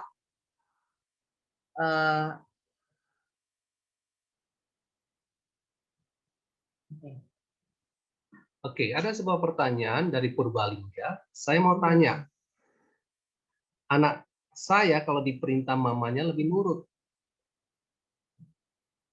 Kalau diperintah bapaknya kurang nurut, ya.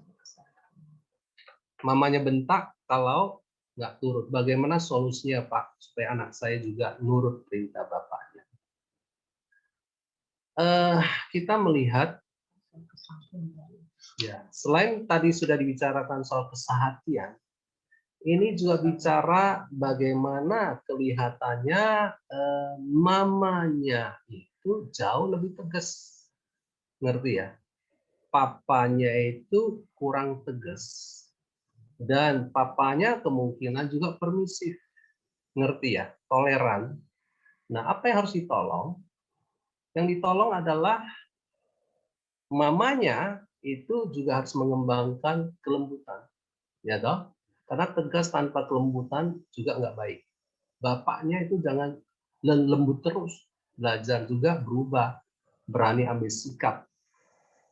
Kalau disiplin anak berdua, Jangan sendiri-sendiri, itu juga nggak baik.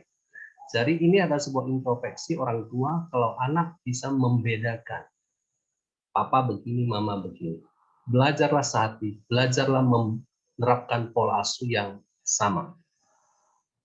Baik. Selamat malam Bapak Ibu. Saya ibu dengan 4 orang anak. Usia anak saya yang pertama 9 tahun, adik-adiknya 5-2 tahun. Kami suka menuntut kadang terlalu besar pada si abang karena adik-adiknya sangat menirunya apapun yang dilakukannya. Saya sering ajak bicara tapi dia seolah takut menjelaskan ketidaksukaannya akan tuntutan kami tersebut. Yang jadi pertanyaannya, sikap apa yang kami sampaikan sebaiknya pada si abang yang membuat dia nyaman namun tidak over. Anda perlu membangun dan menjelaskan dari hati ke hati dengan anak Anda yang sulung ini. Ya, Anda harus menjelaskan betapa Anda mengasihinya dan mengapa harapan Anda lebih besar.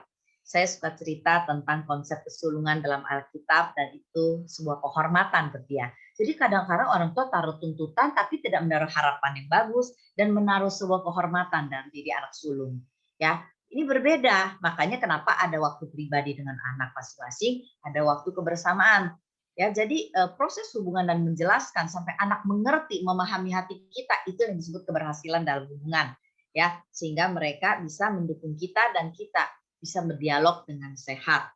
Ya, jadi proses membangun hubungan adalah kuncinya. Nah, yang keterikatan untuk anak yang gadget sudah saya jawab. Apakah pola pendisiplinan beda anak 3-12 tahun dengan remaja? Berbeda tentu saja. Anda jangan gunakan untuk anak remaja. Ya, tetapi ada proses di dalam coaching teens ya, modulnya kami sudah menjelaskan ya, tetapi yang pasti dalam proses mendisiplin terutama lebih lagi pada anak remaja, membangun hubungan jauh lebih penting karena Anda tidak bisa melakukan disiplin kalau dia belum mempunyai rasa aman kepada kita sebagai orang tua. Ya, di dalam membangun hubungan untuk anak remaja jauh lebih penting dan krusial daripada anak-anak. Ya, karena mereka sudah bisa mencari jalan lain. Kalau tidak aman, dia akan cari jalan lain. Sedangkan kalau anak-anak pra remaja, dia tidak punya jalan, dia akan lengket kepada kita. Sedangkan remaja, dia punya jalan lain untuk menghindar dari kita. Jadi orang tua, betapa penting membangun hubungan percaya dengan anak remaja. Ya, masuklah dalam dunia dia, terimalah dia. Baru Anda, seberapa Anda bisa mendengar dan masuk, seberapa Anda bisa masuk dalam hidup dia dan memberikan nasihat. Ya, nah, oke, soal nenek sudah dijawab. Bagaimana cara menyeimbangkan hadapi pasangan orang tua yang memiliki pola asuh yang otoriter? Dulu saya lebih sedikit otoriter daripada suami saya. Ya, Anda butuh kebenaran, Anda butuh mengerti tentang semua sesi dalam parenting ini. Saya mendorong untuk belajar mendengar bersama-sama, diskusi, dan saling belajar mengungkapkan apa yang perlu diperbaiki. Ya, karena itu butuh belajar, bukan sekedar berubah dari luar, berubah dari perilaku, tapi pola pikir dulu harus berubah. Apa yang perlu diperbaiki? Ya, bagaimana mengasuh anak itu konsisten? Karena kondisi orang tua kadang lelah, banyak masalah, anak juga belum bisa memahami masalah orang tua. Banyaklah membangun hubungan dialog. Kenapa banyak orang tua lelah? Karena dan anak tidak mengerti karena tidak pernah dialog dari hati yang terdalam, tidak pernah berdoa bersama, ya. Nah, itu penting dibangun, ya. Karena kadang-kadang kita pikir mau cepet ngada pola parenting di dunia ini yang paling cepat. Manusia adalah ciptaan Tuhan dan manusia butuh Tuhan dan manusia butuh hubungan, manusia butuh kasih yang dinyatakan. Jadi memang itulah sebuah proses Tuhan terhadap setiap para orang tua untuk mengerti tanggung jawab dia. Percayalah ada kasih karunia untuk Anda, ya. Anda tidak akan merasa lelah. Firman Tuhan akan menyegarkan Anda, ya, dan Anda jangan putus asa untuk itu, ya. Karena kadang-kadang malah saya banyak terhibur loh, ya, dulu melihat setiap kemajuan anak walaupun lelah, selalu ada penghiburan Tuhan untuk Anda, ya. Tuhan memberkati Anda.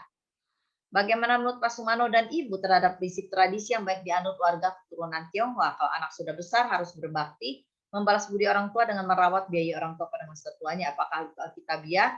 Dan perlu ditanamkan pada anak bila prinsip itu Alkitabiah bolehkah menuntut perlakuan balas budi saat mereka dewasa? Anda tidak bisa memberikan sebuah hukum dan tradisi tanpa kebenaran firman. Ya, sebuah kasih dan hormat anak menghormati orang tua, salah satu bentuknya, pengertian dan aplikasinya adalah dia membiayai orang tuanya dan memberikan nafkah. Tentu saja ini bukan karena keharusan, tapi anak sadar dan mengerti mengapa, ya, mengapa dia lakukan itu. Anda butuh menanam prinsip firman dan pengertiannya, dan Anda jadi contoh terhadap orang tua Anda juga. Maka Anda bisa mengajarkan anak hal yang sama. Ya, kalau tidak, Anda tidak bisa menuntut anak tanpa Anda menjadi contoh kebenaran dan memberikan kebenaran yang ditanam juga dalam diri anak. Masa kecil saya tidak pernah mendapat perhatian, tidak punya waktu bermain, penuh dengan amarah dan pukulan. Orang tua memberi reward saat nilai saya bagus, sehingga itu membuat saya tergila-gila dengan nilai rapor yang bagus. Namun keberhasilan yang saya raih di masa depan tidak secerah di akademik. Saya tertinggal dalam keterampilan, saya kecewa, tidak puas dengan diri saya, tidak berhasil. Kenapa tidak seberhasil orang lain di masa depan? Maka saya berambisi anak saya harus pintar dan terampil. Akibatnya anak saya merasa tertekan dan marah karena saya terlalu otoriter dan protektif. Ibu yang terkasih, Anda butuh sembuh. Tuhan mengasihi dan menerima Anda bukan karena Anda pandai. Tuhan ingin Anda bertumbuh bukan karena Anda pandai, bukan karena Anda mencapai sesuatu. Kebenaran ini perlu kita pahami. Ya, sehingga kita tidak menaruh hook itu dalam diri kita. Waktu kita sembuh, lepas dari standar dunia, bukankah itu pandangan dunia, kita harus pandai. Oh, tapi itu disebabkan kita terluka oleh orang yang menghina kita, menekan kita ingin tunjukkan diri. Nah, kita harus sembuh bahwa itu bukan segala-galanya, karena hidup kita bukan ditentukan oleh apa kata orang dan apa kata dunia, tapi Tuhan memberkati kita dan menerima kita, mengasihi kita sebagai anaknya. Ya, bahkan sewaktu berdosa dia menebus kita. Kalau kita mengerti kebenaran ini, kita tidak akan menaruh hook itu dan juga kepada anak kita. Waktu Anda sembuh, Anda juga akan menyembuhkan anak Anda. Ya, jadi Anda harus cerita apa yang membuat Anda seperti itu dan bagaimana Anda sembuh. Maka percayalah, anak Anda akan sembuh. Ya, bawalah doa dan tolong mintalah seseorang mendoakan untuk Anda. Ya, maka Anda akan mengalami kesembuhan. Dan saya ingin ingatkan kepada para orang tua, kesembuhan itu tidak cukup hanya satu kali. Banyak konsep dalam dunia kekristenan adalah, kalau kita mengalami camp 3 hari 2 malam, kita ikut seminar, wow kita sembuh. Ya, lalu kita pikir 2 bulan lagi kenapa terjadi lagi? Ingat, kesembuhan itu tidak satu kali. Kalau Anda makan obat, kadang-kadang butuh berhari-hari. Sama, waktu kita mengalami kesembuhan dalam batin kita, dalam jiwa kita butuh waktu yang cukup. Berkali-kali sampai ada kemerdekaan. Yohanes 8 berkata, sampai kita hidup benar-benar merdeka. Ya, jadi sembuh tuntas, tapi itu proses, nggak bisa langsung. Tapi percayalah, Anda butuh kesembuhan dan Anda butuh ditolong, maka anak Anda juga akan sembuh. Ya, ibu yang sembuh akan membuat anak sembuh.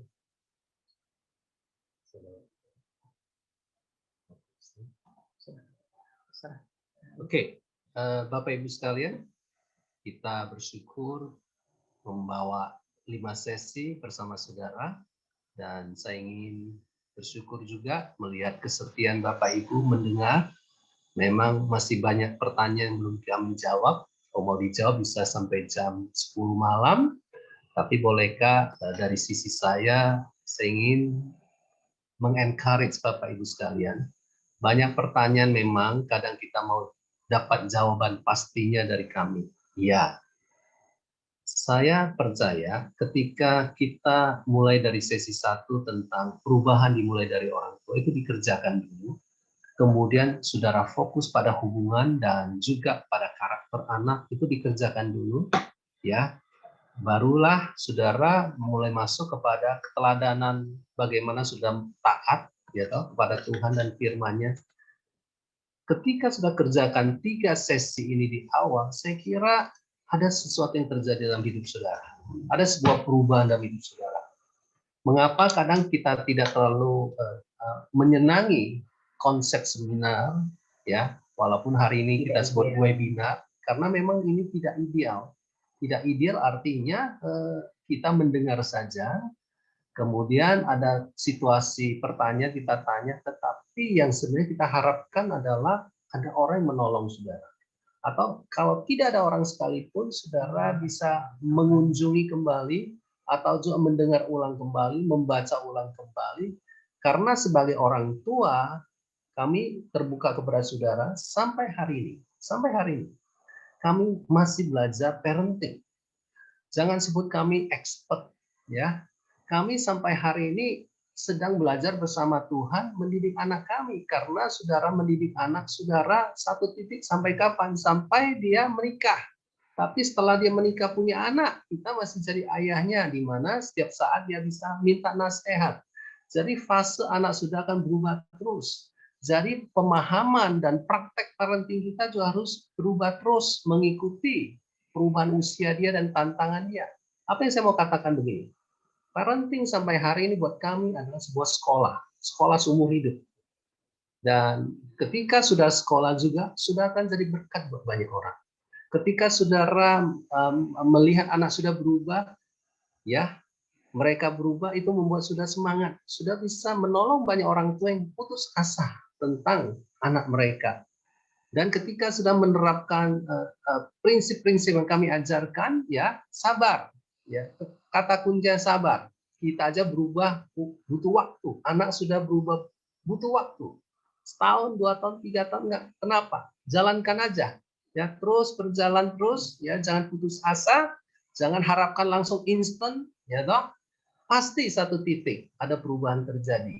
Entah dikerjakan oleh Tuhan langsung lewat intervensinya, lewat orang lain, lewat komunitas, kita tidak pernah tahu. Tetapi saya ingin berkata kepada saudara, di hadapan Tuhan, ketika kita berubah, itu sudah sangat berkenan di hati Tuhan. Pegang itu. Kita kembalikan kepada host kita, Pak Budi, silakan.